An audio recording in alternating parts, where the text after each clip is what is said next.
पश्चिमी देशों में पांव पसारता कोरोना। तमिलनाडु में जल प्रलय। सलमान खुर्शीद का आत्मघाती गोल। भोपाल के अस्पताल में लापरवाही की आग। क्रूज ड्रग्स मामले में जंग का रुख बदला। नमस्कार, मैं हूं रूपाली बर्वे और आप देख रहे हैं वेब दुनिया का weekly program news of the week, जिसमें चर्चा करेंगे इस सप्ताह की खास खबरों की। तो आइए शुरू करते हैं खास कार्यक्रम न्यूज ऑफ द वीक। एक तरफ भारत में कोरोना वायरस के मामलों में गिरावट आ रही है, वहीं पश्चिमी देशों में कोरोना केसेस लगातार बढ़ रहे हैं। पिछले महीने यूरोप में कोरोना मामलों में 55% की बढ़ोतरी दर्ज की गई। WHO ने भी इस बात पर चिंता जताते हुए कहा कि फिलहाल यूरोप कोरोना का एपिसेंटर बना हुआ है। यहाँ 27 में से 10 देशों में बुरी स्थिति है, जबकि एक सप्ताह में करीब 20 लाख मामले सामने आए हैं। पूरी दुनिया की बात करें तो संक्रमितों की संख्या बढ़कर 25 करोड़ 32 लाख से ज्यादा हो गई है, जबकि मरने वालों का आंकड़ा 51 लाख से ज्यादा हो गया है। शुक्रवार को रूस में जहां 1200 लोगों की मौत हो गई, वहीं संक्रमितों की संख्या 40,000 के लगभग रोज आ रही है। कोरोना महामारी की चौथी लहर का प्रकोप झेल रहे जर्मनी में शुक्रवार को 24 घंटे में रिकॉर्ड 50,000 से अधिक मामले दर्ज किए गए। ब्रिटेन में भी 40,000 के आसपास कोरोना केसेस सामने आ रहे हैं। अमेरिका में भी स्थिति ठीक नहीं है। 12 नवंबर को यहां संक्रमितों के 63,000 से ज्यादा मामले सामने आए थे। भारत में हालांकि 10,000 के आसपास आंकड़े आ रहे हैं, लेकिन त्योहारी सीजन के बाद यहां संक्रमण बढ़ने की आशंका जताई जा रही है। राजधानी दिल्ली में पिछले दिनों की तुलना में संक्रमण का आंकड़ा बढ़कर आ रहा है। केरल में अभी भी 6 से 7,000 के आसपास रोज नए मामले सामने आ रहे हैं। दूसरी ओर शोध पत्रिका नेसेंट का कहना है कि भारत में निर्मित भारत बायोटेक की कोवैक्सीन के 2 टीके कोविड-19 के लक्षण वाले मरीजों पर 77.8% प्रभावी है। यूपी में जीका वायरस का खौफ बना हुआ है। राजधानी लखनऊ में भी जीका दस्तक दे चुका है, जबकि कानपुर में इसके सबसे ज्यादा मामले हैं। कानपुर में जीका पीड़ितों की संख्या 105 से ज्यादा है। उधर केरल में नोरा वायरस ने सबको डरा दिया है। पिछले दिनों कुछ विद्यार्थी इस वायरस से संक्रमित पाए गए थे। हालांकि सबसे बड़ी राहत की बात यह है कि करीब 100 देशों ने भारत के वैक्सीनेशन सर्टिफिकेट को मान्यता दी है।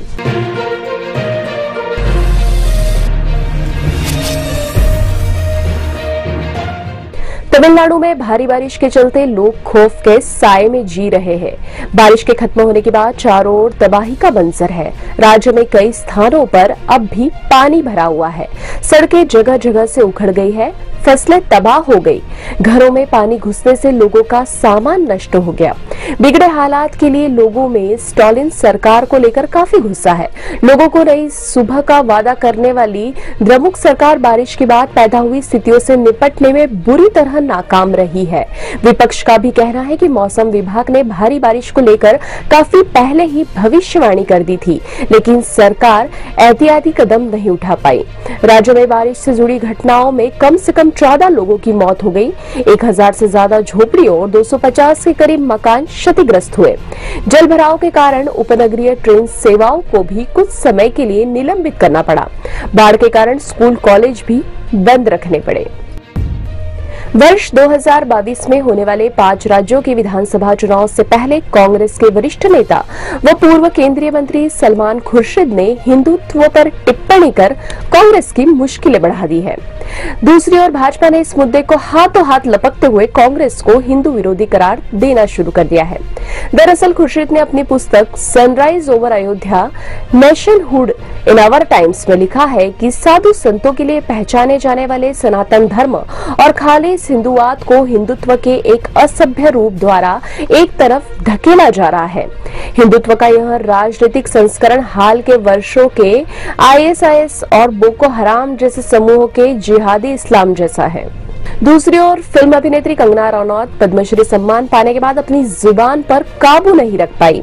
उन्होंने यह कहकर एक नए विवाद को जन्म दे दिया कि 1947 में मिली आजादी भीख में मिली हुई आजादी थी, जबकि असली आजादी 2014 में हासिल हुई। कंगना के इस बयान की कांग्रेस समेत समूचे विपक्ष ने तीखी आलोचना की है। वहीं जगह जगह उनके पुतले जलाए गए। साथ ही देश के कई हिस्सों में उनके खिलाफ पुलिस में शिकायत भी की गई है।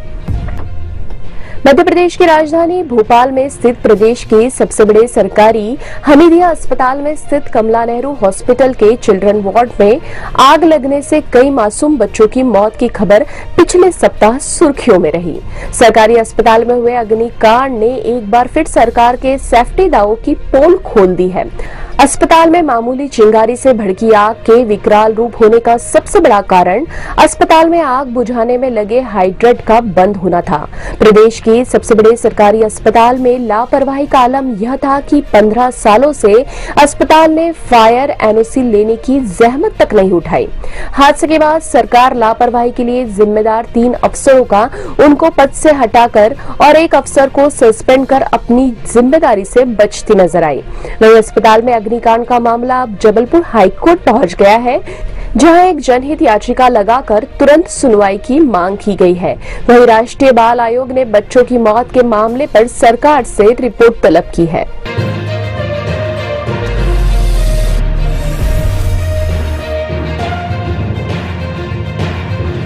क्रूज ड्रग्स मामले के सामने आने के बाद एनसीबी के जोनल डायरेक्टर समीर वानखेड़े और महाराष्ट्र के मंत्री नवाब मलिक के बीच शुरू हुई जंग अब मलिक और पूर्व मुख्यमंत्री देवेंद्र फडणवीस के आसपास सिमट गई है।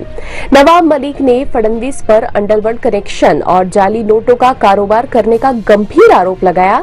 वहीं यह भी आरोप लगाया कि वे दाऊद के करीबी रियाज भाटी के जरिए फडणवीस महाराष्ट्र में धन उगाही का कारोबार कर रहे थे। फडणवीस ने भी मलिक के तार अंडरवर्ल्ड से जोड़ते हुए कहा कि एनसीपी नेता ने दाऊद के करीबियों से जमीन खरीदी।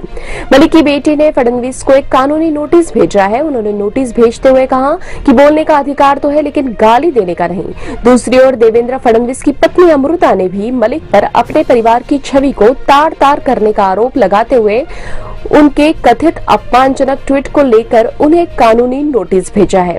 माना जा रहा है कि महाराष्ट्र के 2 दिग्गजों के बीच जारी यह जंग लंबी चलने वाली है। अब खबरें संक्षेप में। खराब हुई राजधानी दिल्ली की हवा। दिवाली के बाद और छठ पूजा के मौके पर वायु गुणवत्ता का स्तर गंभीर श्रेणी में पहुंचा।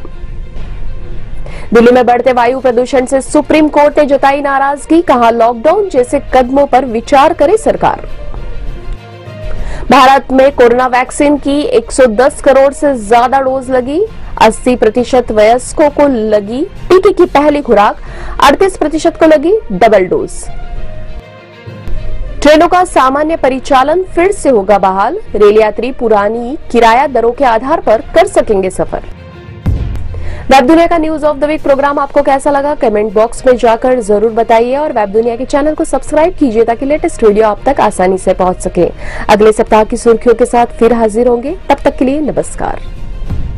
वेब दुनिया की सभी से अपील है कि भीड़ भाड़ से बचें, मास्क पहने व सैनिटाइजर का इस्तेमाल करें, साथ ही सोशल डिस्टेंसिंग का पूरा पालन करें।